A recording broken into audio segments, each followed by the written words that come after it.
Hello, greetings, everybody. My name is James. I am from the internet, and today we are going to get caught up on our favorite ongoing saga, the adult soap opera, As the Stinky Turd Turns. Now, if you remember, in our last exciting episode, our male lead, Donald, was recently left and jilted by his wife. We'll call her, I don't know, Melania. Yeah, she left and went back to New York to take up with a hairdresser half his age, probably half his BMI, half his weight, and twice his IQ.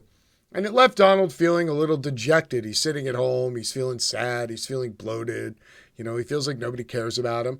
We've all been there at some point after a relationship, and he did what a lot of us would do. He looked around, he did some introspection, some deep thought, and then he ended up hooking up with an ex. Yeah, I know it doesn't make him feel very good about himself in the long run, but it's that immediate need to feel wanted and special again.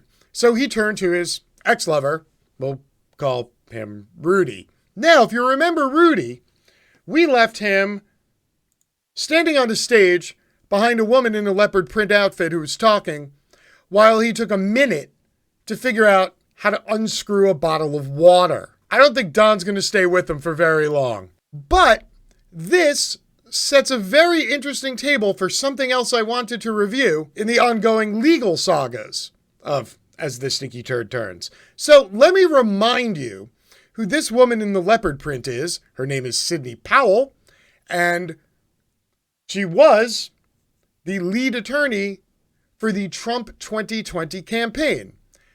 Now, if you forgot exactly what it is she was doing while Rudy tried to unscrew a bottle of water, let me give you a brief reminder here. We are really dealing with here and uncovering more by the day is the massive influence of communist money through Venezuela, Cuba, and likely China in the interference with our elections here in the United States. The Dominion voting systems, the Smartmatic technology software, and the software that goes in other computerized voting systems here as well, not just Dominion, were created in Venezuela at the direction of Hugo Chavez to make sure he never lost an election after one constitutional referendum came out the way he did not want it to come out. So that was Sidney Powell. Now, apparently, back on Friday, Tucker Carlson did a deep dive on this whole press conference and really wasn't impressed with some of the tales that she was telling, keeping in mind that Sidney Powell has been a regular guest on other Fox News shows for the last couple of months as she's been peddling QAnon conspiracies. So, because Tucker didn't really like her, and Rudy kind of felt like an ass standing behind her trying to open a bottle of water for 2 minutes while black juice leaked down the side of his face, the Trump campaign put out this press release over the weekend. You might have missed it. It was rather short and sweet. Trump campaign statement on legal team. Quote, Sidney Powell is practicing law on her own. She is not a member of the Trump legal team. She's also not a lawyer for the president in his personal capacity. Rudy Giuliani, attorney for President Trump, and Jenna Ellis, Trump campaign, senior legal advisor, and attorney for President Trump. Wow. I mean, look at it this way. At least the last guy Trump fired, he did it in a tweet. This one was, via Rudy in what looks to be a press release that was also tweeted out. But, yeah, so Sidney got cast aside. Now, I thought we should actually take a look at Sidney real quick and exactly what the hell's been going on in Sidney land, because Trump right now has got like 3 lawyers and he's not paying any of them. So for him to lose a full third of his remaining legal team, especially by his own hand at his own doing, because Tucker Carlson didn't like what she said, seems kind of cuckoo bird crazy pants. So, what do we got? Trump legal team disavows association with lawyer Sidney Powell. See, it's a real thing. It wasn't a made-up press release. It wasn't a made-up tweet. It wasn't fake news. It actually happened. The Trump campaign is disavowing its association with attorney Sidney Powell after the far-fetched Trump campaign Thursday press conference in which she claimed without evidence that the deceased Hugo Chavez, amongst others, was responsible for rigging the election. The campaign claimed that, quote, she is not a member of the Trump legal team, even though the president and Trump attorney Rudy Giuliani had previously identified her as being on the team.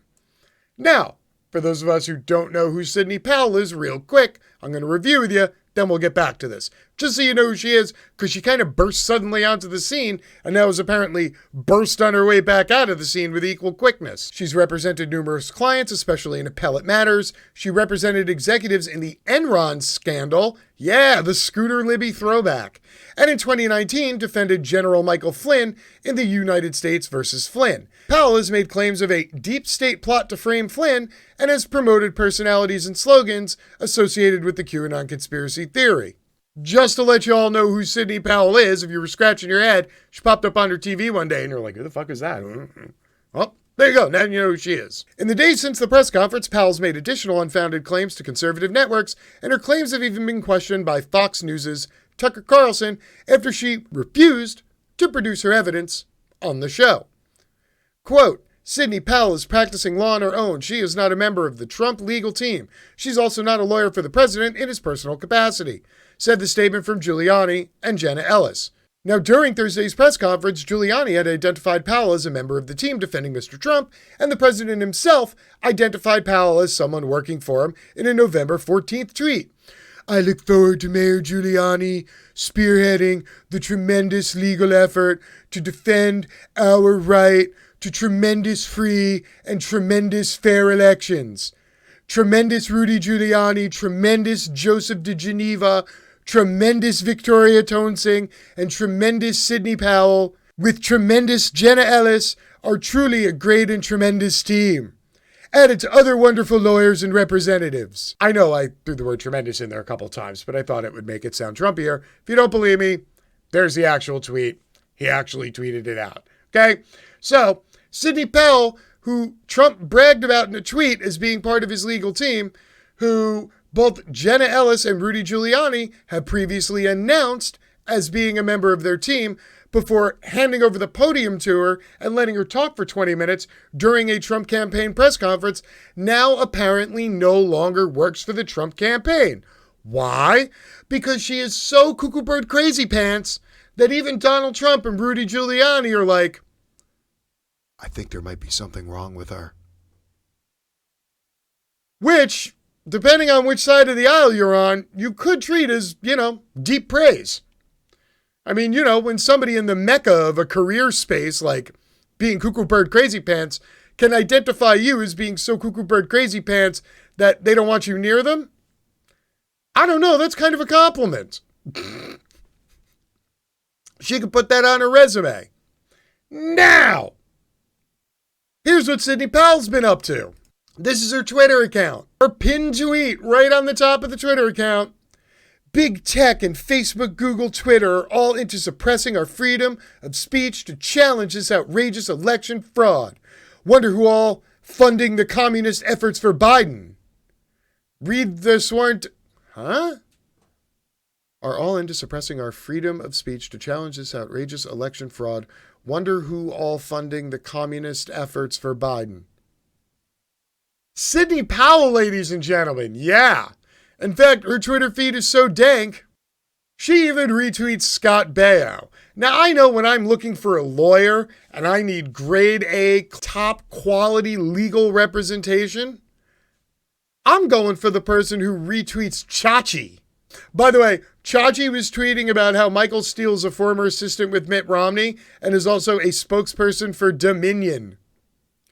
However, he didn't actually bother linking any article or story. It's literally just a picture of some dude's face with some words. And Sidney Powell's like, click, click, click, click, click, retweet. So, in case you were wondering who Sidney Powell is, what she's been up to, it's that.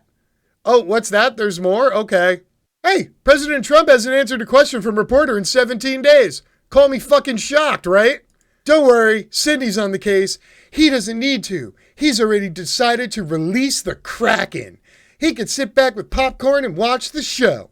If you don't know what release the kraken is, release the kraken is a reference to the newest QAnon belief that Donald Trump has brought Rudy Giuliani in to take control of all the legal struggles because this is his last maneuver in which he is going to, quote, release the kraken.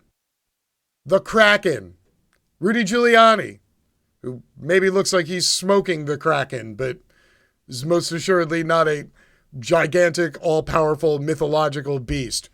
However, it would appear that the kraken did actually make an appearance this weekend to confirm that he has indeed been released. Go! Apparently, Poseidon and the kraken also voted for Joe Biden.